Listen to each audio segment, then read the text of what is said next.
الحمد لله نحمده ونستعينه ونستغفره ونعوذ بالله من شرور أنفسنا وسيئات أعمالنا من يهده الله فلا مضل له ومن يضلل فلا هادي له وأشهد أن لا إله إلا الله وحده لا شريك له وأشهد أن محمدا عبده ورسوله أما بعد فإن خير الحديث كتاب الله وخير الهدي هدي محمد صلى الله عليه وسلم وشر الأمور محدثاتها وكل محدثة بدعة وكل بدعة ضلالة وكل ضلالة في النار. أعوذ بالله من الشيطان الرجيم. بسم الله الرحمن الرحيم. قل يا أيها الكافرون لا أعبد ما تعبدون إلى آخر السورة. وقال عز من قائل قل أتأمروني أعبد أيها الجاهلون وَلَقَدْ أُوحِيَ إِلَيْكَ وَإِلَى الَّذِينَ مِنْ قَبْلِكَ لَئِنْ أَشْرَكْتَ لَيَحْبَطَنَّ عَمَلُكَ وَلَتَكُونَنَّ مِنَ الْخَاسِرِينَ. وقال عز من قائل وَدُّوا لَوْ تُدْهِنُ فَيُدْهِنُونَ. وقال عز من قائل وَدُّوا لَوْ تَكْفُرُونَ كَمَا كَفَرُوا فَتَكُونُونَ سَوَاءً إلى آخر الآيات. وقال النبي صلى الله عليه وسلم من مات وهو يشرك بالله شيئا دخل النار ومن مات لا يشرك بالله شيئا دخل الجنة او كما قال عليه الصلاة والسلام. برادران اسلام، دیدی اور ملی بھائیوں، نوجوان دوستوں، احباب اور بزرگوں، قابل احترام ماں اور بہنوں، عزیز بچوں، اللہ تبارک و تعالیٰ نے ہمیں اور آپ کو اس دنیا میں جو سب سے بڑی دولت، سب سے بڑا انعام اور سب سے بڑی نعمت عطا فرمائی ہے، وہ ایمان کی نعمت ہے، توحید کی نعمت ہے. اس توحید کو سنبھالنا، اسے ملاوٹوں سے بچائے رکھنا، اسے اللہ تبارک و تعالیٰ کے ساتھ شراکت، ساجھیداری، حصے داری، ہمسری اور کسی بھی طرح سے اللہ تبارک و تعالیٰ کی عبادت میں، اس کی بندگی میں، اس کی ربوبیت کے حقوق میں، اس کے اسماء اور صفات میں، اس کے افعال میں، اس کے کمالات کے اوصاف میں کسی بھی طرح سے تھوڑا یا زیادہ، حتیٰ کہ ایک ذرہ بھی اگر ہم نے شراکت کا معاملہ کیا تو ہماری یہ سب سے بڑی نعمت اور سب سے بڑی دولت ہم سے چھین جائے.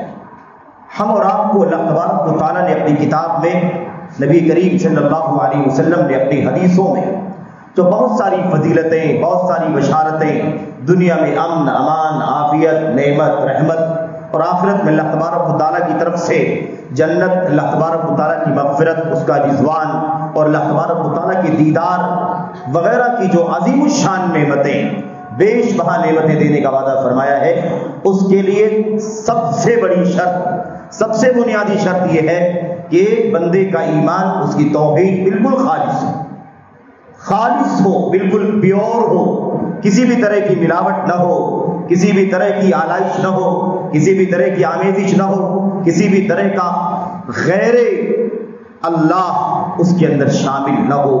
تب جا کر کے ہماری اور آپ کی توحید سلامت ہوگی، ہمارا ایمان سلامت ہوگا، اور اللہ تبارک و تعالیٰ کے یہاں اس دنیا میں بھی اس کا صلہ اور بدلہ ملے گا، اور آخرت میں بھی اللہ تبارک و تعالیٰ اس کا صلہ اور بدلہ عطا فرمائے. میرے بھائی، قرآن کریم کی آیت میں اللہ تبارک و تعالیٰ فرماتا ہے قد افلح من تزکا، وقد دوسری آیت میں فرمایا قد افلح من زکاہا، جس نے اپنے نفس کو پاک کر لیا وہ کامیاب ہو گیا. جس نے پاکی حاصل کر لی، نفس کا تزکیہ کر لیا، وہ پاک ہو گیا. آیت کریمہ کی تفسیر اٹھا کر کے دیکھیں تو سب سے پہلی بات یہ ہے کہ اپنے نفس کو پاک کرنا ہے کس چیز سے؟ اللہ تبارک و تعالیٰ کے حق کے توحید میں ہونے والی ملاوٹوں سے، شرک سے پاک کرنا ہے، کفر سے پاک کرنا ہے، نفاق سے پاک کرنا ہے. کسی بھی طرح سے اللہ تبارک و تعالیٰ کی عبادت میں، اس کے حق کے توحید میں ملاوٹ اگر ہو رہی ہے تو اسے پاک صاف کرنا ہے. کامیابی کی ضمانت اللہ تبارک و تعالیٰ نے اسی شرط پر دی.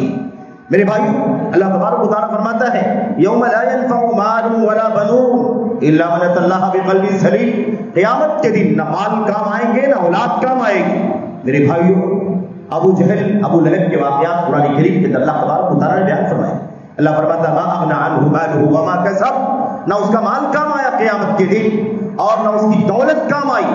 جو کچھ بھی اس کے پاس تھا سب اللہ تبارک و تعالیٰ نے فرمایا کچھ کام آنے والا نہیں. ایمان اگر نہیں ہے، عقید توحید خالص نہیں ہے، تو دنیا کی ساری دولتیں، سارے اسباب، سارے وسائل، سارے عہدے، سارے مناصب اور دنیا کی ساری نے بلندیاں اللہ تبارک و تعالیٰ کے ایک ذرے کے برابر کام آنے والی نہیں ہے۔ میرے بھائیوں، یہ اللہ تبارک و تعالیٰ کی طرف سے کھلا اعلان ہے، یوم لا ينفع مال ولا بنون الا من اتى الله بقلب سلیم، سوائے اس کے کوئی کامیاب نہیں ہوگا جو اللہ تبارک و تعالیٰ کے پاس صحیح سالم دل لے کر کے آئے۔ دل صحیح سالم ہونا چاہیے، اس دل کے اندر آلائشیں، گندگیاں، قباحتیں، برائیاں، شر، فساد، گناہ، معاصی کی تو ایسے تو بھرمار ہوتی ہے، لیکن اس دل کو سب سے زیادہ اس بات سے پاک کرنا اور سلامت رکھنا ہماری اور آپ کی ذمہ داری ہے۔ وہ اللہ تبارک و تعالیٰ کی توحید میں خلل نہ ہونے پائے، ملاوٹ نہ ہونے پائے، ایمان کے اندر کسی بھی طرح کی آمیزش نہ ہونی پائے۔ اگر اس چیز سے اگر ہم نے اپنے دل کو سلامت رکھا ہے، وہ اللہ تبارک و تعالیٰ کے اس پیغام میں جو بشارت دی جا رہی ہے کہ جو صحیح سالم دل لے کر کے آئے گا وہ کامیاب ہوگا قیامت کے دن، ورنہ انسان کو اس کی ساری زندگی کے اسباب اور وسائل کچھ کام نہیں آئے گا۔ میرے بھائی، میرے بزرگوں، توحید کے موضوع پر گفتگو کرنے جا رہے ہیں۔ ہم اللہ کے کلام کی آیتیں پڑھیں گے، نبی کریم صلی اللہ علیہ وسلم کی حدیثیں پڑھیں گے، امت کے اسلاف صحابہ کرام کی سیرت کے کچھ باتیں بھی، آپ وقت کی سیرت کی کچھ باتیں بھی آپ کے سامنے رکھی جائیں گی۔ یہ آخر کیوں کرنا پڑ رہا؟ کرنا اس لیے پڑ رہا ہے میرے بھائیوں کی مسلمان اسلام کا نام لینے والا، اللہ کی توحید لا الہ الا اللہ اور محمد رسول اللہ صلی اللہ علیہ وسلم کی رسالت کا کلمہ پڑھنے والا بھی اللہ تعالیٰ کی توحید کے حق کو نہیں سمجھتا، بہک جاتا ہے، بھٹک جاتا ہے، دباؤ میں آ جاتا ہے، رعایت کرنے لگتا ہے، رواداری کے نام پر، ٹالرنس کے نام پر، نرمی کے نام پر میرے بھائیوں مختلف حوالوں سے اللہ تبارک و تعالیٰ کے حق کی توحید سے بھی سمجھوتا کرنے کے لیے تیار ہو جاتا ہے۔ افسوس مسلمانوں، یاد رکھو ہماری زندگی یہ جیسے تیسے گزرے، سکھ کے ساتھ گزر جائے یا دکھوں کے ساتھ گزرے، یہ اس عذاب سے کم ہے جو اللہ تبارک و تعالیٰ ہمیشہ ہمیشہ کے لیے جہنم میں داخل کرنے کا اللہ تبارک و تعالیٰ نے وعید سنائی ہے، دھمکی دی ہے۔ اس لیے یاد رکھو اس دنیا کے اندر جو کتاب و سنت کے دلائل کی روشنی میں، کتاب و سنت کے حوالوں کی روشنی میں، امت کے اسلاف کی سیرت کی روشنی میں جو جہاں جہاں تک رواداری کی گنجائش ہے، ٹالرنس کی گنجائش ہے، ایک دوسرے کے ساتھ نرمی کی گنجائش ہے، ایک دوسرے کے ساتھ تسامح کی گنجائش ہے، ایک دوسرے کو برداشت کرنے کی گنجائش ہے، ایک دوسرے کے ساتھ تعلقات اور تعامل کرنے کی، بیہیویئر کرنے کی گنجائش ہے، وہاں تک تو ٹھیک ہے۔ لیکن میرے بھائیوں ایسا نہ ہو کہ رواداری کے نام پر، نرمی کے نام پر، تسامح کے نام پر، بھائی چارہ کے نام پر، ہم وطن ہونے کے نام پر کہیں ہم اپنے سب سے قیمتی سرمایہ اللہ تبارک و تعالیٰ کی توحید اور ایمان کا سودا نہ کر بیٹھے، اس کے ساتھ سمجھوتا نہ کر لیں، اس کے ساتھ کہیں نہ کہیں ہم خیانت کرنے والے نہ بن جائیں۔ اگر یہ ایمان چلا گیا، اگر یہ توحید خلل پیدا ہو گیا اس کے اندر، اور یہ اللہ تبارک و تعالیٰ کا سب سے بڑا انعام اگر ہم نے اسے داؤ پر لگا دیا میرے بھائیوں، تو پھر ہمارے پاس کچھ باقی نہیں بچے گا، کچھ باقی نہیں بچے گا۔ یہ انسانی جسم کا ڈھانچہ صرف اور صرف مٹی کا ڈھانچہ بن کر کے رہ جائے گا، کوئی قیمت نہیں ہوگی اللہ تبارک و تعالیٰ کے ہاں۔ اس مومن کی قیمت کیوں ہے؟ ایمان کی بنیاد پر قیمت ہے۔ وہی سارے اعضاء، وہی سارے پرزے، وہی آنکھیں، وہی کان، وہی سر، وہی جسم، وہی پیر، وہی دل، دماغ، سب کچھ اللہ تبارک و تعالیٰ نے سب کو عطا فرمایا ہے، سب کو، خواہ وہ مسلمان ہو یا غیر مسلمان ہو۔ لیکن فرق کیا ہے میرے بھائیوں؟ اس سینے میں توحید ہے، اس عمل میں توحید ہے، ہمارا عقیدہ توحید کا ہے، ایمان کا ہے۔ ہم سب کچھ برداشت کر سکتے ہیں لیکن اللہ تبارک و تعالیٰ کی توحید سے کبھی سمجھوتا نہیں کر سکتے۔ اگر ہم نے سمجھوتا کر لیا تو ہمارے جینے کا مقصد ختم ہو گیا، ہماری موت اللہ کے لیے ہونی چاہیے، یہ مقصد فوت ہو گیا۔ قل ان صلاتی ونسکی ومحیای ومماتی للہ رب العالمین لا شریک لہ۔ اللہ تبارک و تعالیٰ اپنے نبی سے کہتا ہے، آپ کہیے اللہ کے نبی صلی اللہ علیہ وسلم، آپ امت کے آئیڈیل ہیں، امت کے نمونہ ہیں، امت کے اسوہ ہیں، آپ کے قدم قدم، آپ کے نقش نقش پر آپ کی امت کے لوگ چلیں گے۔ آپ اس بات کا اعلان کیجئے، ان صلاتی و نسکی، میری نماز، میری قربانی اور میری زندگی، میری موت سب اللہ تبارک و تعالیٰ کے لیے ہے، لا شریک لہ، جس کا کوئی شریک نہیں، کوئی ساجیدار نہیں۔ میرے بھائیوں، میرے بزرگوں، تو یاد رکھیں اپنے دل کو اس شرک سے بچانا۔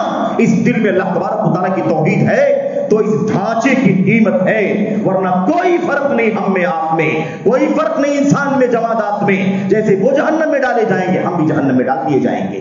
یاد رکھیں اللہ تبارک و تعالیٰ کے یہاں صرف اور صرف اس لیے مقام ہے ہمارا اللہ تبارک و تعالیٰ کے یہاں جو مقام ہے صرف اس لیے ہے کہ ہمارے سینے میں اللہ تبارک و تعالیٰ کا ایمان، اللہ تعالیٰ کی توحید ہے۔ ہم نے شرک سے، کفر سے، نفاق سے اور تمام تر اللہ تبارک و تعالیٰ کے حق توحید سے بغاوت کرنے والے راستوں سے ہم نے کنارہ کشی اختیار کی ہے، ہم نے سب کو کنارے رکھا ہے، ایک اللہ کی طرف مائل ہونے والے۔ میرے بھائیوں، ما کان ابراہیم یہودیا ولا نصرانیا ولکن کان حنیفا مسلما، ابراہیم علیہ السلام نہ یہودی تھے، نہ عیسائی تھے، نہ مشرک تھے، سب سے کنارہ کشی اختیار کر کے ایک اللہ کی طرف مائل ہونے والے تھے۔ ہمارا بھی کام یہی ہے میرے بھائیوں، الا الذی فطرنی، صرف وہ اللہ جس نے ہمیں پیدا کیا ہے، ہم صرف اور صرف اس کی عبادت کرنے کے لیے پیدا ہوئے اس دنیا کے اندر۔ اللہ کے نبی محمد رسول اللہ صلی اللہ علیہ وسلم نے خانہ کعبہ کو مخاطب کیا۔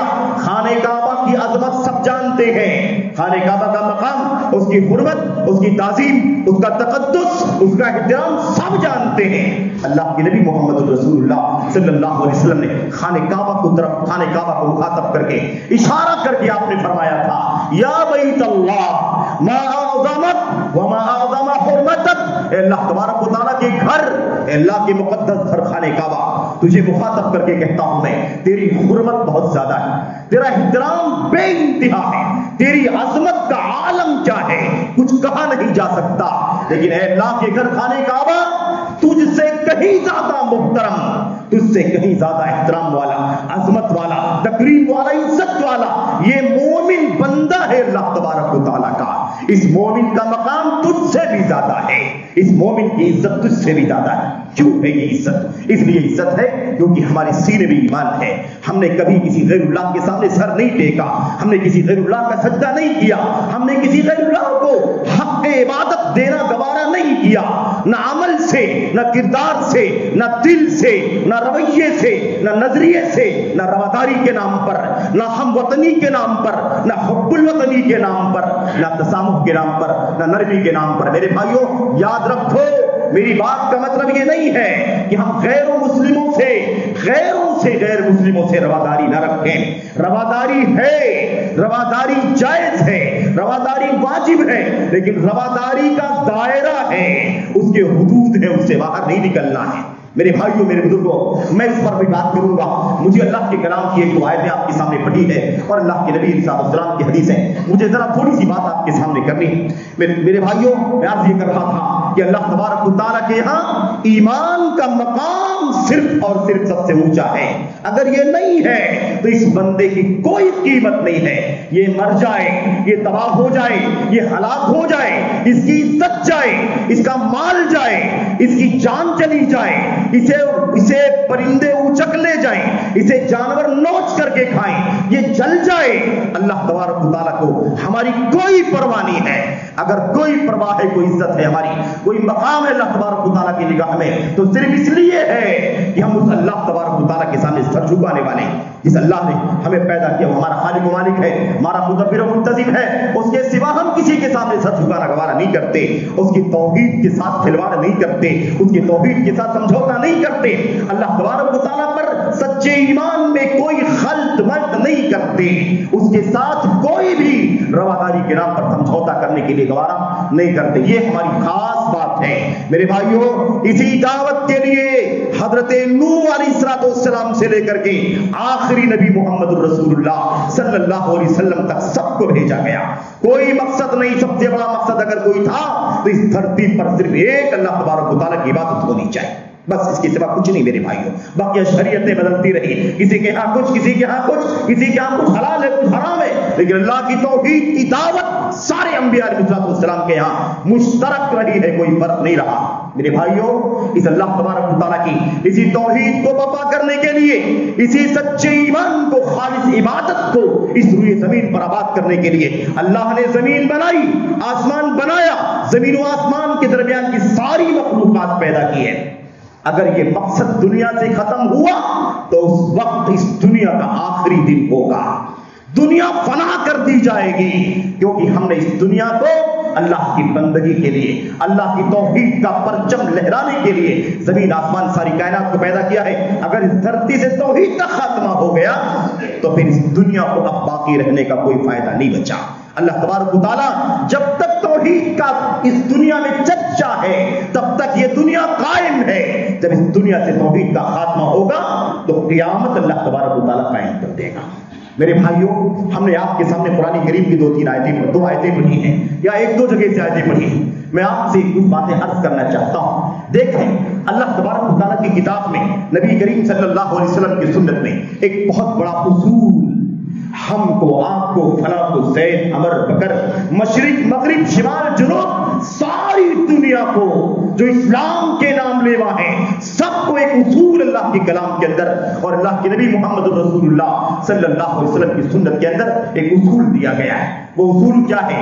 اصول یہ ہے کہ اللہ تبارک و تعالیٰ کے لیے کسی سے محبت اور اللہ تعالیٰ ہی کے لیے کسی سے نفرت، اللہ کے لیے کسی سے دوستی اور اللہ کے لیے کسی سے دشمنی، یہ اللہ تبارک و تعالیٰ کے دین کا اصول ہے، جس کو الولاء والبراء، بیزاری کا، محبت کا اصول کہا جاتا ہے۔ ولا، دوستی، محبت اللہ کے لیے، بیزاری، دشمنی، عداوت، بغض اللہ تبارک و تعالیٰ کے لیے۔ اللہ کے نبی محمد رسول اللہ صلی اللہ علیہ وسلم نے فرمایا تھا، اوثق عور الایمان، ایمان کا سب سے مضبوط دستہ، ایمان کا سب سے مضبوط دستہ، کڑا، سب سے مضبوط کڑا کیا ہے؟ اللہ کے نبی نے فرمایا، الحب فی اللہ والبغض فی اللہ، اللہ کے لیے کسی سے محبت اور دوستی کرنا اور اللہ ہی کے لیے کسی سے دشمنی اور عداوت رکھنا۔ اللہ سے دوستی اس لیے کہ وہ اللہ تبارک و تعالیٰ کی توحید والا ہے، اللہ کے دین پر چلتا ہے، اس کی شریعت پر چلتا ہے، اس کے حلال کو حلال سمجھتا ہے، اس کے حرام کو حرام سمجھتا ہے۔ اللہ کے لیے اس سے دوستی رکھنی ہے، اور جو اللہ تبارک و تعالیٰ کی توحید کا باغی، مشرک، کافر، یہودی ہے، عیسائی ہے اور اس کے علاوہ بے دین ہے، ملحد ہے، دہریہ ہے، زندیق ہے، ایسے سب سے نفرت رکھنی ہے۔ کبھی کسی سے دلی محبت نہیں رکھی جا سکتی۔ جس کے پاس ایمان نہیں، توحید نہیں ہے، اس سے کبھی دل سے محبت نہیں کی جا سکتی ہے۔ اس کی محبت کا دائرہ کیا ہے؟ انسانی حدود ہیں، سماجی حدود ہیں، معاشرتی حدود ہیں، تجارتی حدود ہیں، بس اس کے آگے نہیں۔ میرے بھائیوں، اللہ تبارک و تعالیٰ نے قرآن کریم کے اندر اس حوالے سے بہت ساری باتیں بیان فرمائی ہیں۔ میں آپ کے سامنے صرف اشارہ کرنا چاہتا ہوں اور یہ بھی بتانا چاہتا ہوں، اسی لیے شروع سے جب سے دنیا میں توحید کا آغاز، اللہ تبارک و تعالیٰ، دنیا کا آغاز توحید سے ہوا۔ یاد رکھو، یہاں بھی یہ مسئلہ سمجھ میں آ جانا چاہیے، دنیا کی شروعات، دنیا کا آغاز، کائنات کی شروعات، انسانیت کا آغاز توحید سے ہوا ہے، ایمان سے ہوا ہے۔ شرک بعد میں آیا، ایسا نہیں ہے کہ شرک پہلے آیا اور بعد میں توحید کی دعوت دیتے دیتے دنیا میں توحید آئی، نہیں۔ اللہ کی زمین پر، اللہ کی دھرتی پر سب سے پہلے آغاز جو ہوا ہے وہ توحید سے ہوا ہے۔ دنیا کا آغاز ہوا توحید، ایمان، اخلاص، عبادت، الہیت، کوئی شرک نہیں، کوئی کفر نہیں، کوئی اللہ کے حق عبادت سے بغاوت نہیں، کچھ نہیں تھا روئے زمین پر۔ اللہ کے سوا کوئی بھی پوجا نہیں جاتا تھا، اللہ کے سوا کسی کی عبادت نہیں، بندگی نہیں، تقریب نہیں، اور کسی کی بڑائی نہیں، کسی کی تعظیم نہیں، کسی کی بزرگی نہیں، صرف اور صرف اللہ تبارک و تعالیٰ کی عبادت ہوتی تھی۔ دنیا قائم ہوئی، 1000 سال تک ایسے ہی چلتا رہا۔ نوح علیہ السلام، آدم علیہ السلام سے لے کر کے نوح علیہ السلام تک 1000 سال کا فاصلہ ہے۔ اس پورے پیریڈ میں کبھی کوئی شرک نہیں تھا، کوئی کفر نہیں تھا، کوئی توحید کے علاوہ، ایمان کے علاوہ کوئی دوسرا نظریہ تھا ہی نہیں۔ 1000 سال کے بعد اولیاء، بزرگوں، نیک لوگوں، نبیوں، ان کی شان میں غلو کرنے کی وجہ سے روئے زمین پر پہلے شرک کی شروعات ہوئی، اور اسی قوم میں حضرت نوح علیہ السلام بھی تھے۔ اللہ نے آپ کو نبوت اور رسالت کا تاج دے کر کے اسی قوم میں بھیج دیا، جاؤ نوح علیہ السلام، آپ کی قوم نے ایک شرک کا کام شروع کر دیا ہے، اسے سمجھا کر کے، نصیحت کر کے، دعوت دے کر کے توحید کی طرف لے کر کے آؤ۔ 950 سال تک تبلیغ کرتے رہے، دعوت دیتے رہے، لیکن اللہ تبارک و تعالیٰ کی ہدایت جس کو ملتی ہے اس کو ملتی ہے، جس کو اللہ محروم کر دے محروم ہو جاتا ہے۔ میرے بھائیوں، وَمَا آمَنَ مَعَهُ إِلَّا قَلِيلٌ، سوائے تھوڑے لوگوں کے کوئی ایمان نہیں لایا، 950 سال چلے گئے. تو دنیا کی شروعات توحید سے ہوئی ہے, دنیا کا آغاز ایمان سے ہوا ہے, شرک بعد میں آیا ہے. اس لیے یہ نقطہ یاد رکھنا, کبھی بہک نہیں جانا میرے ساتھیوں, میرے دوستوں, میرے بڑوں بزرگوں اور میری ماؤں بہنوں عزیزوں, بھٹک نہیں جانا. گھر واپسی کا نام بار بار لیا جاتا ہے, گھر واپسی کا نام بار بار لیا جاتا ہے. اگر ایمان سلامت نہیں رہا تو گھر واپسی کی تو لائن لگے گی, گھر واپسی کی بھیڑ لگ جائے گی. اللہ سے اپنی ایمان کی سلامتی کی دعا کرو اور استقامت کی ثابت قدمی کی دعا کرو اللہ تبارک و تعالیٰ سے. حالات کی نزاکت کی بنیاد پر یہ مطلب تو نہیں ہے کہ ہم اپنے ایمان کا بھی سودا کرنا شروع کر دیں. میرے بھائیوں, حالات کیسے ہیں؟ آج لوگ ایک معمولی سا مسئلہ پیش آیا, معمولی سا مسئلہ وطن عزیز ہندوستان کے اندر, اور اسلام کے نام لیوا مسلمان داڑھی کے ساتھ, ٹوپی کے ساتھ, کرتے پیجامے کے ساتھ, اللہ رسول کا نام لینے کے ساتھ ساتھ عبداللہ عبد الرحمان نام والے, اور برسوں سے دادا پردادا اس کے اوپر سب مسلمان. آج تھوڑا سا مسئلہ پیش آیا تو لوگوں نے بیانات دینے شروع کر دیے کہ 6-7 پشت تک تو ہم مسلمان ہیں, لیکن اس کے اوپر تو سب کون تھے؟ سب کے سب مشرک تھے, سب کے سب ہندو تھے, سب کے سب کافر تھے. اس لیے ہمارا شجرہ کافروں کا شجرہ ہے, ہمارے پرکھے کافر تھے. اس لیے آج بھی ہم گھر واپسی کرنے کی نوبت آ جائے تو گھر واپسی کرنے کے لیے تیار ہو جائیں گے. یہ حالت ہو گئی مسلمانوں کی. مسلمانوں, اللہ تبارک و تعالیٰ کے یہاں ہماری تمہاری کوئی قیمت نہیں ہے اگر ایمان ہمارے پاس نہیں ہے. تو کس کو خوش کرنا چاہتے ہو؟ کس مصیبت سے بچنے کے لیے بات کرتے ہو؟ کس آفت سے بچنے کے لیے رواداری کے نام پر یہ کرتے ہو؟ آج نہیں تو کل اگر ایمان چلا گیا تو سارے مسئلے ختم ہو جائیں گے. میں آپ سے کرنا چاہتا ہوں, رواداری کے نام پر آج یہ ہونے لگا میرے بھائیوں کہ مسلمان کسی بت گدے کی تعمیر کے موقع پر, اللہ اکبر میرے بھائیوں, توحید کو بھول گیا, ایمان کو بھول گئے میرے بھائیوں. ایمان سب سے بڑی دولت ہے. رواداری, تعلقات, محبت یعنی رشتہ, یہ سب بالکل ہے. اللہ تبارک و تعالیٰ قرآن کریم کی طرف فرماتے ہیں, مسئلہ واضح ہو جائے, لا ينهاكم الله عن الذين لم يقاتلوكم في الدين ولم يخرجوكم من دياركم ان تبروهم وتقسطوا اليهم. اللہ تبارک و تعالیٰ تمہیں ان لوگوں کے ساتھ اچھا معاملہ کرنے سے نہیں روکتا. غیروں کی بات ہو رہی ہے. اللہ فرماتا ہے کوئی اللہ کے دین میں منع نہیں ہے, اور غیر لوگوں کے ساتھ, غیر مسلموں کے ساتھ تمہارا معاملہ اچھا ہو, اچھے تعلقات ہو, اچھا بود و باش ہو, اچھا رہن سہن ہو, ایک دوسرے کے ساتھ کوآپریٹ ہو. اس لیے اللہ تمہیں منع نہیں کرتا ہے جب تک وہ تمہیں قتل نہ کر دے, جب تک تمہیں اپنے گھر سے نہ نکال دے, اللہ تمہیں اس سے منع نہیں کرتا ہے. میرے بھائیوں, اسلام میں رواداری ہے. کہاں تک ہے؟ انسانی بنیاد پر. ہمارا کوئی بھائی ہے, یعنی ہمارا کوئی پڑوسی ہے جو غیر مسلم ہے, کسی بھی دھرم کا ماننے والا ہو, وہ کسی بھی تکلیف میں ہوگا ہم اس کی مدد کریں گے. بھوکا ہوگا کھانا کھلائیں گے, پیاسا ہوگا پانی پلائیں گے, کپڑا نہیں ہوگا کپڑا دیں گے, بھاڑا نہیں ہوگا کرایہ نہیں ہوگا کرایہ بھاڑا دیں گے, بیمار ہو جائے گا اس کو اپنی گاڑی میں بٹھا کر کے علاج کرانے کے لیے ہاسپٹل میں لے کر کے جائیں گے. ایکسیڈنٹ ہو جائے گا, ہم نہیں دیکھیں گے کس دھرم کا ماننے والا ہے, ہم اسے اٹھائیں گے, انسانیت کی بنیاد پر ہمدردی کا سلوک کریں گے, ہم سب کچھ کریں گے. میرے بھائیوں, اس میں کوئی منع نہیں ہے, لیکن یہ دائرہ یہی تک ہے. ایسا نہ ہو کہ بڑھتے آپ کو ہم کو اپنے عقیدے کا سودا کرنے پر مجبور کر دے.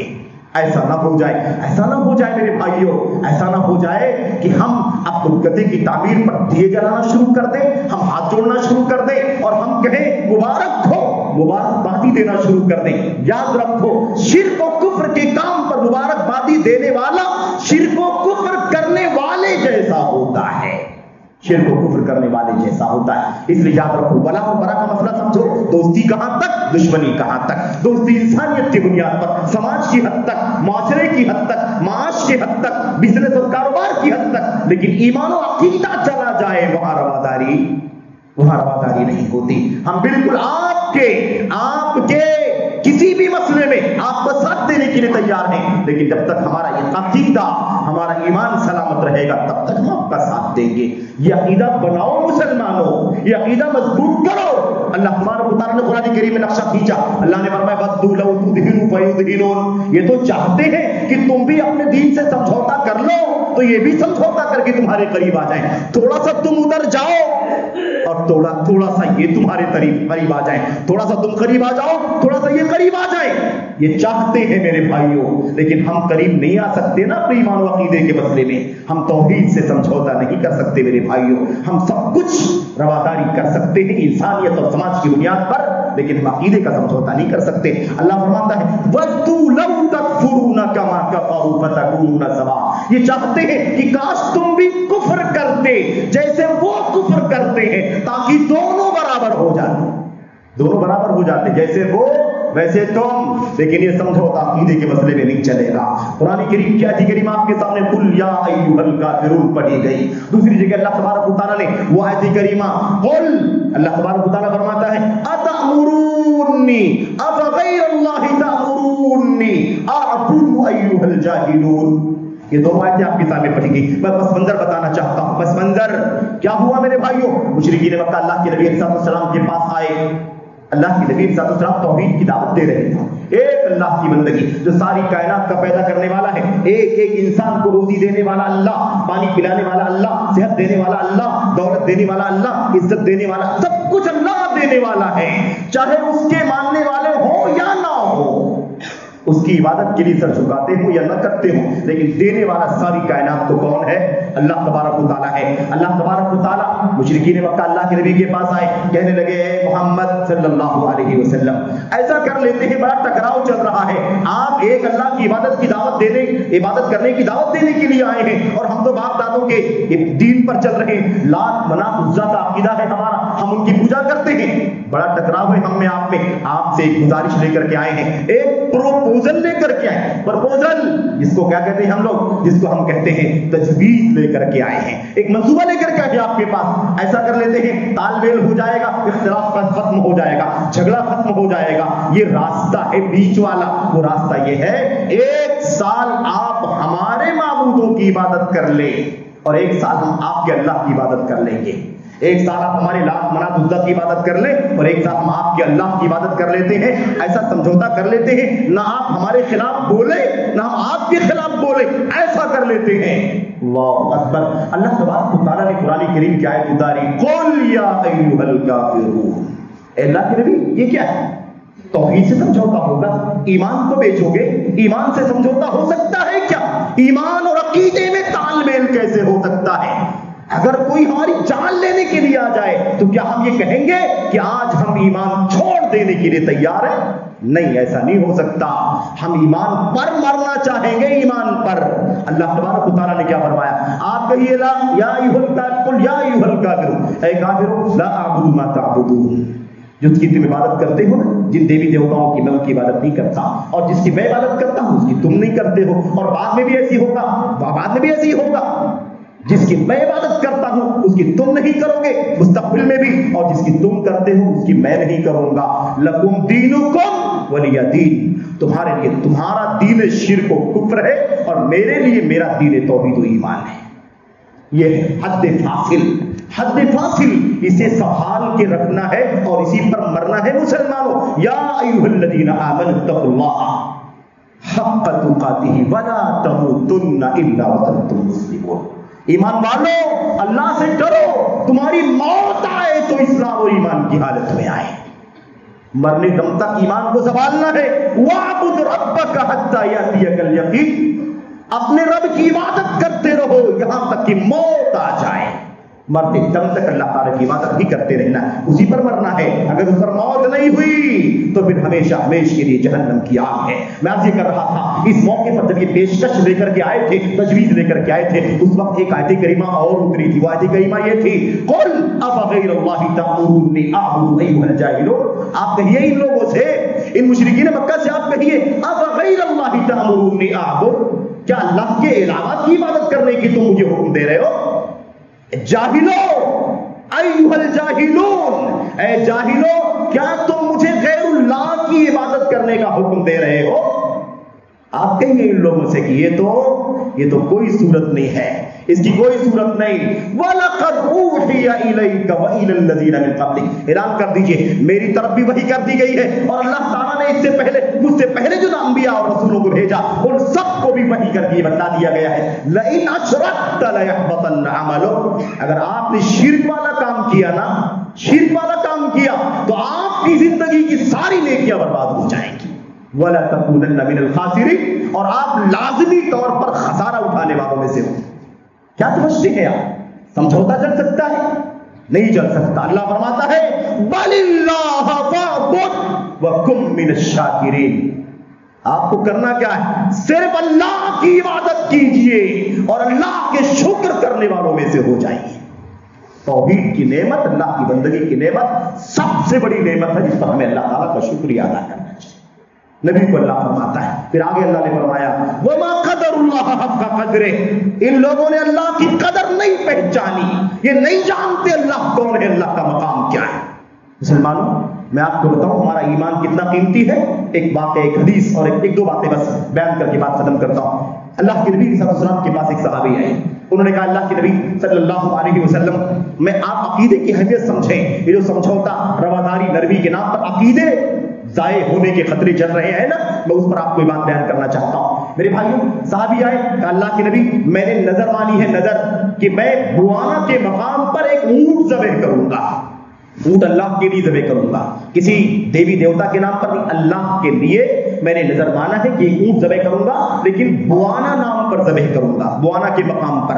بوانا ایک بستی ہے، یمبو کا علاقہ ہے، مدینہ سے کچھ کلومیٹر کی فاصلے پر، چند 100 کلومیٹر کے فاصلے پر، اور یمبو کے پیچھے کی طرف ایک ٹیلا نما ایریا ہے، علاقہ آج تو آباد ہو گیا ہوگا وہ، لیکن یہ پرانی بات ہے، آج بھی تقریباً ٹیلا ہی ہے، بہت زیادہ بستی نہیں ہے وہاں پر میں ایک اونٹ ذبح کرنا چاہتا ہوں اللہ تبارک و تعالیٰ کے لیے۔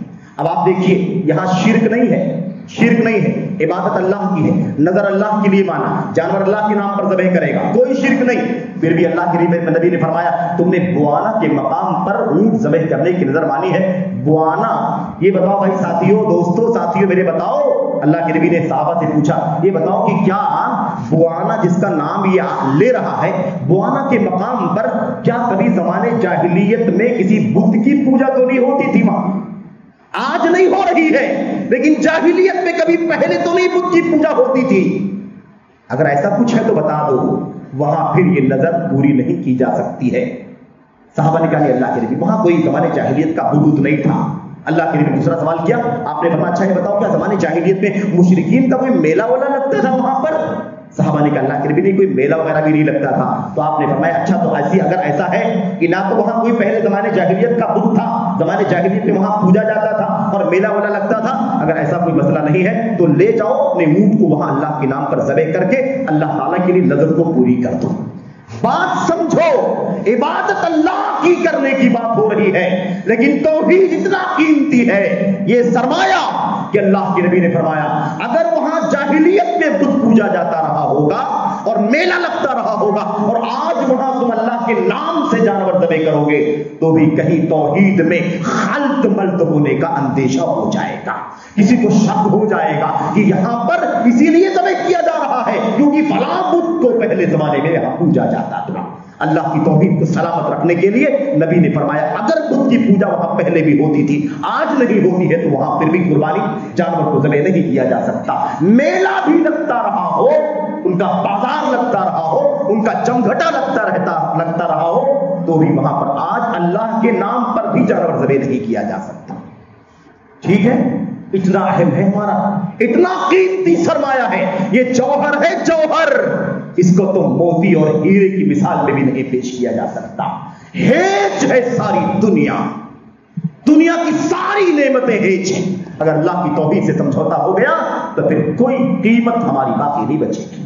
میرے بھائیوں، اور میں آخری بات کہہ رہا ہوں، نبی کریم صلی اللہ علیہ وسلم کی ایک حدیث پیش کرنا چاہتا ہوں۔ وہ حدیث یہ ہے میرے بھائیوں کہ اللہ کے نبی نے فرمایا تھا توحید پرستو، ایمان والو، غور سے سننا اس بات کو، اللہ کے نبی علیہ السلام نے فرمایا یعذب ناس من اہل التوحید فی النار فصاروا حمما، اللہ تبارک و تعالیٰ کی توحید والوں کو جہنم میں جلایا جائے گا اللہ کی توحید والے کچھ لوگوں کو جہنم میں جلایا جائے گا، حتی یصیروا فحما، یہاں تک کہ جل جل کر کے کوئلہ ہو جائیں گے۔ سبحان اللہ، کیا توحید پرستوں کو جہنم میں جلایا جائے؟ ایمان والے، ایمان تو جنت میں داخل کرنے کے لیے آیا، توحید تو جنت کی ضمانت دینے والی چیز ہے، پھر توحید پرست جہنم میں کیوں جلائے جائیں گے؟ آپ کو پتہ ہے نا، توحید پرست اگر جن کی توحید سلامت ہے، ان کے دوسرے اعمال میں کوتاہیاں ہیں، عمل کی کوتاہیاں، چھوٹے گناہ بڑے گناہ کیا ہے، شرک نہیں کیا، توحید سلامت ہے، دوسرے گناہ کر رکھا ہے اس نے، تو ان گناہوں کے بارے میں یہ کہا گیا اللہ کے نبی کی حدیثوں کی روشنی میں، اللہ چاہے گا تو اپنے فضل و کرم سے معاف فرما دے گا، اور اگر اللہ تبارک و تعالیٰ چاہے گا تو اس کو جہنم میں عذاب دے گا۔ جب اپنے جرم کی سزا، اپنے گناہوں کی سزا پا لے گا تو اللہ تبارک و تعالیٰ باہر نکالے گا، اور پھر اس کے بعد نہر حیات میں نہلایا جائے گا، اور جب اس کو باہر نکالا جائے گا تو جو کوئلہ ہو چکا ہوگا وہ 14ویں شب کی چاک کی طرح سے چمک رہا ہوگا، اور پھر اسے جنت میں داخل کرنے کا حکم دیا جائے گا۔ بات سمجھو مسلمانوں، اگر ہم توحید کی سلامتی کے بعد بھی اگر جہنم پہ جانے کے خطرے موجود ہیں، ہماری دیگر اعمال، دیگر گناہ، صغیرہ کبیرہ، نمازوں میں کوتاہیاں، جھوٹ فریب دغا وغیرہ، جو کچھ بھی ہم گناہوں کے کام کرتے ہیں، ان گناہوں کی سزا بھی ہمیں ملے اور ہم اس کی بنیاد پر جہنم میں ڈالے جا سکتے ہیں، یہاں تک کہ جل جل کے کوئلہ ہو جائیں گے۔ اللہ اکبر۔ تو اگر ہمارا ایمان ہی چلا جائے تو کتنا جلائے جائیں گے؟ خالدن مخلدن فی النار، ہمیشہ ہمیشہ کے لیے جہنم۔ اللہ اکبر۔ تو میرے بھائیوں یاد رکھنا، یہ رواداری، دوستی، تسامح بالکل اسلام غیر مسلموں کے ساتھ اچھا رویہ رکھنے کا حکم دیتا ہے، لیکن اس کا دائرہ کہاں تک ہے؟ جب تک آپ کی توحید اور آپ کی ایمان کا سودا نہ ہو جائے۔ اگر عقیدہ جا رہا، ایمان جا رہا، عبادت جاری ہے اللہ تبارک و تعالیٰ کی، ملاوٹ ہو رہی ہے، تو پھر اس کا مطلب کیا ہے کہ اب یہ رواداری کے دائرے سے باہر نکل کر کے ہم اپنے ایمان و عقیدے کا سمجھوتا کرنا شروع کر چکے ہیں، اس کو بیچ رہے ہیں، اس کا سودا کر رہے ہیں۔ نام کچھ بھی رکھیں، اللہ کے ہاں ناموں سے مطلب نہیں ہے، اللہ تبارک و تعالیٰ کو حقیقتوں سے مطلب ہے۔ اللہ تبارک و تعالیٰ سے دعا کرتے ہیں کہ اللہ عز و جل ہمیں اور آپ کو اپنے ایمان و عقیدے کی سلامتی کی توفیق عطا فرمائے۔ اللہ تبارک و تعالیٰ ہمیں نازک سے نازک حالات، میرے بھائیوں فتنوں ہی میں تو آپ کے ایمان کا امتحان ہوگا، آسانیوں میں، راحت میں، حالات اچھے ہوں گے تب تو کوئی مسئلہ ہی نہیں ہے، آپ کے ہمارے ایمان کا اصل امتحان تو فتنوں میں ہوگا۔ آسانی تھی تب تو کوئی بات نہیں، فتنے آئے تو ہم ڈھیلے ہو گئے، نرم ہو گئے، تو پھر آپ کے ہمارے ایمان کی کیا طاقت ہے؟ یاد رکھو، ہمیں چاہیے کہ اپنے ایمان کی حفاظت کریں، بالکل یہ بات خلط ملط نہیں ہونا چاہیے۔ غیر مسلموں کے ساتھ رواداری دھرمی بالکل دین اسلام کے اندر ہے، ان کے حقوق ہیں، ان تمام کو پورا کیا جائے، لیکن توحید کو بیچ کر کے نہیں، ایمان و عقیدے کا سمجھوتا کر کے نہیں، محبت اور دوستی اور تعلقات کے نام پر ایمان و عقیدے کا میرے بھائیوں کھلواڑ کر کے نہیں۔ اس لیے اللہ سے دعا کرتے ہیں کہ اللہ تبارک و تعالیٰ ہمیں صحیح ایمان کی اور صحیح توحید کی معرفت کی توفیق عطا فرمائے۔ اللہ تبارک و تعالیٰ ہمیں اپنے ایمان پر توحید پر ثابت قدمی کی توفیق عطا فرمائے، استقامت کی۔ اے اللہ فتنوں کا دور ہے، ہماری ایمان کی آزمائش ہے، ہماری توحید کا امتحان ہے، اے اللہ توفیق مانگتے دعا کرتے ہیں اللہ تبارک و تعالیٰ کہ تو اپنے فضل و کرم سے ہمیں اپنے ایمان میں اپنی توحید میں ثابت قدمی کی توفیق عطا فرما۔ اے اللہ دنیا غالب ہو جاتی ہے، حالات مشکل ہوتے ہیں تو ہم کمزور پڑ جاتے ہیں، اے اللہ ہماری ایمان میں استقامت کی، قوت کی اور طاقت کی توفیق عطا فرما۔ وہ ایمان ہو کہ پہاڑوں جیسی طاقت ہو اس کے اندر، دنیا کی کوئی طاقت، دنیا کو کوئی فتنہ ہمارے ایمان کو، ہماری توحید کو متزلزل نہ کر سکے۔ اللہ ہمیں اس ایمان کی توفیق عطا فرمائے، وہ ایمان جو بلال کا ایمان تھا، وہ ایمان جو سلمان فارسی کا ایمان تھا، وہ ایمان جو عمر بن خطاب کا ایمان تھا، وہ ایمان جو صدیق اکبر کا ایمان تھا، وہ ایمان جو عمار بن یاسر کا ایمان تھا، اور ماؤں بہنوں وہ ایمان جو حضرت سمیہ رضی اللہ تعالیٰ عنہ کا ایمان تھا۔ اللہ تبارک و تعالیٰ ہمیں اب اپنے اسلاف کی سیرت کو پڑھ کے امتحانات میں کیسے کامیابی انہوں نے حاصل کی ہے اس کو پڑھ کر کے اپنے ایمان میں مضبوطی حاصل کرنے کی توفیق عطا فرمائے۔ اللہ تبارک و تعالیٰ ہمیں اور آپ کو جب تک زندہ رکھے ایمان پر، توحید پر، اللہ تعالیٰ کی خالص بندگی پر جینے کی توفیق عطا فرمائے۔ ہماری موت ہو، ہمارا خاتمہ ہو تو اللہ تبارک و تعالیٰ ایمان پر فرمائے، آمین رب العالمین۔ العالمین وصلی اللہ وسلم وبارک علی نبینا محمد وعلی آلہ وصحبہ اجمعین. والسلام علیکم ورحمۃ اللہ.